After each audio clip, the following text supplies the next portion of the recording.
Win by not losing in retirement. That's critical, important. My man Greg had emailed that saying to me, I could not agree more. So I want to share with you something here, guys. There's two phases of investing. You want to guess what the two phases are? One, we've got the accumulation phase, and one is we got the decumulation phase. The accumulation is when you're building assets. Most likely, most of us are putting money in. So not only do a market declines not bother us at all that much because we're still working and we're not tapping into our money, but it's even a double whammy. We're putting money in. So not only are we not taking money out, we're adding to it. And when the market's going down, we're buying when shares are low. On the other hand, the decumulation side, not only are we not putting money in, we're actually pulling money out. And we're pulling money out even when the market's down, which is a double whammy on the negative. Two completely different phases here. And a lot of people, they don't get it. They think they're in the same phase, and they're just not. We're not trying to win the race, i.e. grow as much as we possibly can in retirement. We're trying to keep from sinking the ship. That's all there is to it. Now, that doesn't mean you don't have any stocks or anything like that. And if you say, well, I want to leave a legacy to my children, that's fine. But even if you want to leave a legacy to your children, you got to protect what you got first and foremost. And that's just, you win by not losing. Anyway, so I want to go to my man Daniel Kulibert's 55e.co, and I'll show you the link for this here in just a second. And this is his bucket strategy spreadsheet here. And what we're going to do is we're going to take $1 million, and I want to put it right there. And we're just going to put $500,000 into each I just want to show you guys something here real quick. $500,000 into each, real quick, boink. And we're going to start in 1966 because 1966 to 1982, if you can survive that, you can survive almost anything. I mean, it could always get worse, but it's tough to get worse in 1966 and 1982. All right, and the reason is because inflation was so high. The markets did not do well, and the inflation was so high. You can easily survive the Great Depression just by having a bunch of bonds at fixed income. That's just a fact. The odds of this century were bad, but because inflation was low, it wasn't that bad. And by the way, large cap value stocks and bonds, for the most part, survived up until 2000, and even government bonds survived in 2008. So again, if you have cash and low inflation, you probably came out okay in the odds. Is it 1966 to 1982? That was the beast we got to deal with for sure. And if you look here, you're going to see. What happened here? Hold a second. $500,000 into each portfolio, the S&P 500 and the 1 month T-bill, because that's cash. And you can see the T-bill is worth $1.24 million at the end of right here right there, $1.439 million at the end of 1981. The S&P 500 is worth $1.25 million. All right, so you can see, I mean, just the T-bills actually did better. And frankly, if you actually look at BLS, what you're going to see here is if you put $500,000 into so I'll show you what I'm talking about. $500,000 means you need $1.3 million to break even in terms of purchasing power. This is a CPI inflation calculator. So if you had $500,000 of spending in 1966, that same spending, you need $1.3 million to have the same spending. And look, T-bills beat it. S&P 500 did not. So the S&P 500, even though it averaged almost a little bit more than 7.5, I think 7.5, it didn't beat inflation. So inflation averaged about 7.8, 7.9. All right, so inflation beat the S&P 500 during that time frame. Inflation did not beat T-bills. It was close, but did not. Now that's not factoring taxes and all that, but the T-bills were I'm going to say your reprieve because I'm going to show you there wasn't really a reprieve. But anyway, so what we're going to do here is we're going to come over here and let me show you the website. Here's my man Daniel Kulibert's 55e.com or .co.com for 55 elephants. I think Daniel loves his elephants. I love elephants too, actually. Looks like the Alabama Crimson Tide right there.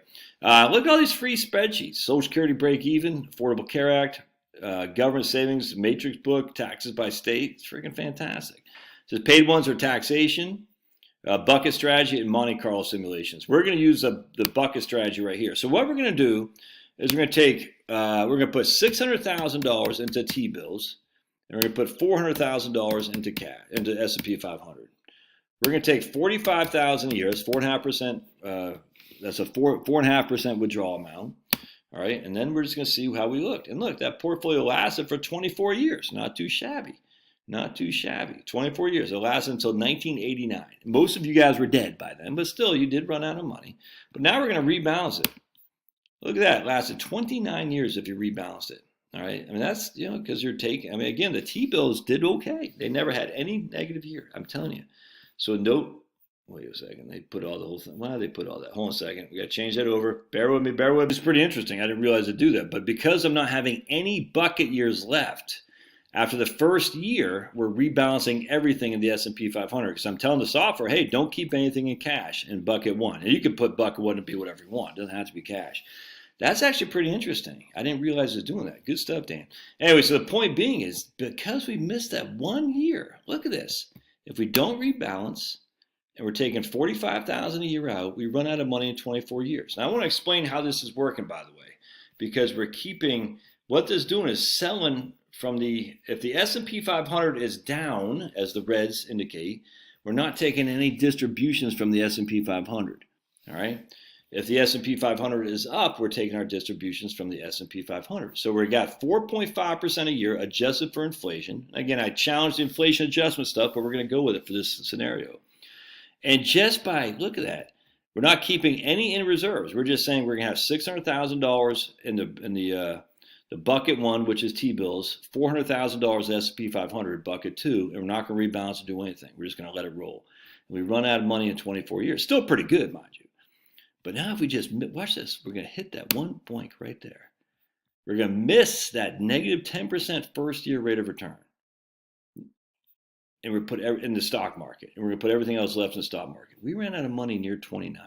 I find that's spectacular. Just missing a small, just missing that small one right there.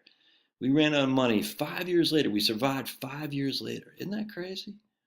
It's amazing to me. That one little bit of down market risk of the first year doomed you.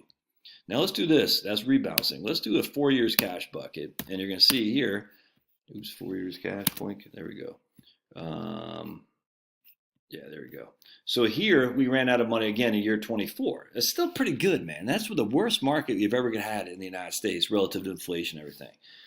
And here the stocks ran out of money there. In 1980, the bonds didn't run out of money until 1989. So we're just living off bonds. Yeah, you can rebalance. So let's see what it does rebalance.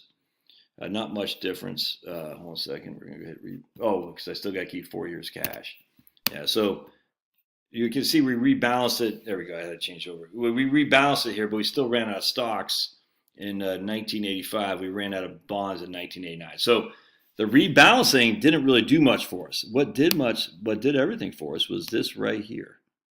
Oops, excuse me. We want to go to getting rid of that cash bucket right there. What did everything was missing that 10% decline. You win by not losing. Isn't that crazy? So let's put it this, let's try something else. We're going to go to our typical 60-40 portfolio.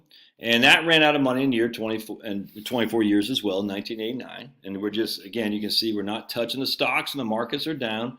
We're only touching the stocks when they're up, all right? And we ran out of money. Now let's do a 4-year cash bucket again. Again, here we got 40% in stock and bonds, 60% in stocks. Just want you guys to know that. And that 4-year, that didn't do anything either. So even though we keep 4 years of cash, didn't do anything. Crazy. Let's rebalance. And now we're running out of money earlier in 23 years. And then we're going to do no bucket here in 27 years. So here, because it's crazy to me. Here, because we had more. All right, so what's happening here? Everything is the same. So we had 60% in bond and T-bills, 40% stocks. Now we got 60% in stocks and 40% in T-bills. And just we said that extra 200,000 in stocks cost us 2 years on the front end of a negative 10% rate of return. Cost us 2 years of our portfolio longevity. I mean that, and again, will I say this ever happens again? I don't know. All I know is it happened then, and this is probably where we're going in the future. Stagflation kind of a market, not great rate returns and high inflation. I could be wrong. I don't know. But even if we don't get great rates of return, I mean, even if we don't get high inflation throughout. T-bills always match about the rate of inflation, man. They always do. So we're going to go back to 2000 and we're going to see. Here's rates of return on T-bills. Here's inflation. A couple years, 4.8, 4.7. I mean, it's not all the time. Like here's a bit better, here's a little bit worse. Better, worse. T-bills weren't giving us anything right there after the great calamity of the global financial crisis.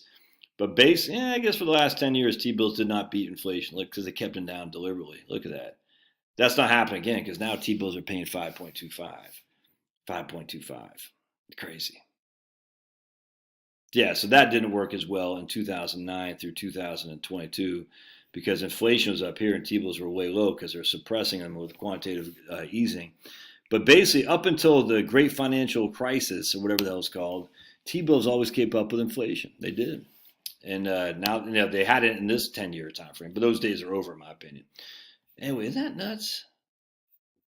And that doesn't mean you have to stay in T-bills for the rest of your life, like I just showed you.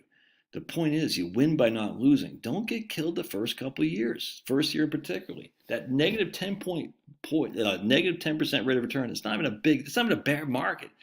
That's just a sneeze. That costs you years in your retirement. Crazy. Right. God bless. Love to hear your thoughts. And again, Daniel Kuhlebert's website can be found at 55e.co. And I highly suggest you sign up for his software. I think you'll like it. All right. God bless.